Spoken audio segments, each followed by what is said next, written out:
Salut à toi. Johan Verheyen est le film que nous critiquons aujourd'hui. Je dis nous parce que moi et ma coupe on le critique parce que oui, je sais, vous en faites pas, je sais que j'ai les cheveux en bataille, mais voilà. La critique ne va pas être de qualité, doutez-vous-en, mais le film est de qualité. C'est le meilleur film de l'année pour moi actuellement, il a réussi à dépasser The Innocent. Je crois que c'est le troisième film à atteindre la première place de mon classement, après Gaïa et The Innocent. Voilà. Gaïa en janvier, The Innocent en février. Johan Halen en avril. Et en plus, il y a ma plus grosse attente de l'année qui sort dans 3 jours. Ah, il va y avoir. Je pense qu'il y en a un qui va chuter. Entre Johan Halen et Ego. Pour les connaisseurs.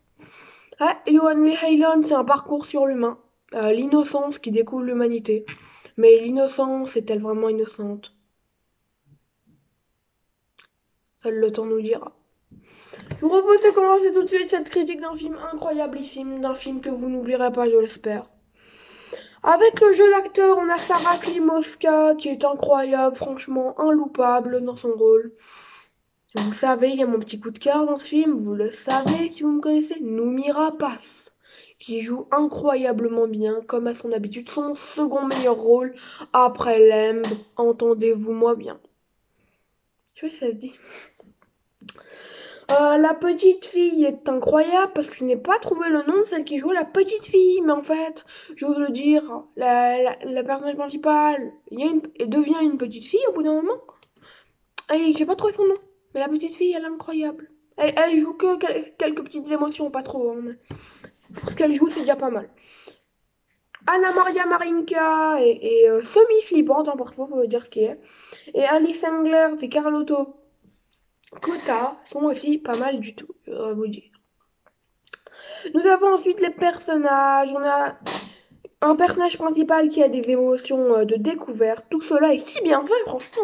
Les émotions que le personnage ressent, parce qu'on est dans sa tête, en fait. On est dans sa tête. On entend ses pensées. C'est dans le film. Parce qu'elle ne sait pas parler. Elle apprend. Franchement, elle apprend à 16 ans quand même. Elle commence à vivre vraiment à 16 ans. Voilà, voilà. Elle apprend les côtés sombres de la vie. Elle le dit elle-même. Je crois que le monde est brûlant, quelque chose comme ça. Le monde est brûlant et glacé à la fois. Elle disait un truc comme ça. Faut se mettre dans la peau du personnage en fait. Faut découvrir la vie avec elle. Je sais pas si vous voyez ce que je veux dire. Même toi qui as 50 ans, ça se trouve qui regarde cette vidéo, faut que tu découvres la vie avec elle. Faut que tu découvres être un homme, comme il dit. Être une femme, comme il dit. Être une petite fille. Ah, faut que tu te mettes dans toutes ces positions-là quand tu regardes ce film. Ah ouais, c'est les jeux. Moi, je pense que la vie, au début, je pensais qu'elle ne pourrait jamais vraiment la vivre, mais en fait, enfin, au début, à la moitié, mais elle a réussi. Elle a réussi, d'une certaine façon. Elle a atteint son but. Voilà, voilà. Sinon, franchement, dans les autres personnages, pour pas des personnages plus secondaires, je dirais que franchement, non, ils sont bien faits. Au niveau de la photographie, que j'ai oublié, la photographie est magnifique avec beaucoup de gros plans sur le personnage principal ou sur les choses qui l'entourent, et ça, c'est très bien fait, j'ai remarqué. En fait, les choses qu'elle découvre, on les met souvent en gros plan. Elle, on la met souvent en gros plan pour en fait cerner l'émotion, voyez-vous. À travers une bande son dont on parlera après, mais une bande son magnifique. L'histoire, Johan B. Halen parle de la vie avec subtilité sur l'angle d'une femme qui ne le connaît pas techniquement. C'est plus qu'un divertissement, pour moi c'est une découverte, en fait c'est une expérience unique, Johan B. Halen. Tu peux pas dire, ouais, moi je regarde un petit divertissement hier, j'ai regardé un petit Johan B. Halen. Non, non, non, tu dis pas ça, tu dis pas ça. Tu dis j'ai regardé Johan B. Halen, pas un petit Johan B. Halen. Non, non, non, non, non, Johan B. Halen, c'est actuellement ce qui est le meilleur film de l'année. Donc s'il est encore en mai, non, en juin, et il pourra être dans mon top 10 des films de l'année. J'en suis quasi sûr, à 90%. Mais il faut qu'il soit encore dans mon top en 10 en juin. C'est le minimum. Rocky, sinon là, je suis pas sûr du tout. Bah oui, c'est logique. S'il sort déjà de mon top 10 en mai, il va pas attendre. Bon. Bref, passons. Je m'égare. Scénario, le peu de dialogue est très bon. Faut que rien nous échappe en fait. Parce que moi, il y a quelques trucs qui m'ont échappé, je vais retourner légèrement en arrière, voilà. Voilà, voilà. Je trouve que tout est bien fait en fait. Les dialogues de la fille, donc je n'ai jamais son nom.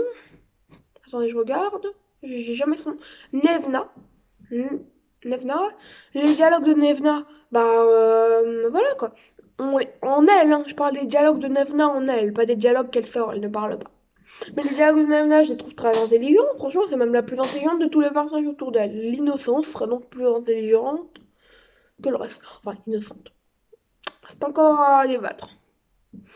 Anxiété, gore, des scènes mystères, il y a des scènes vraiment horribles.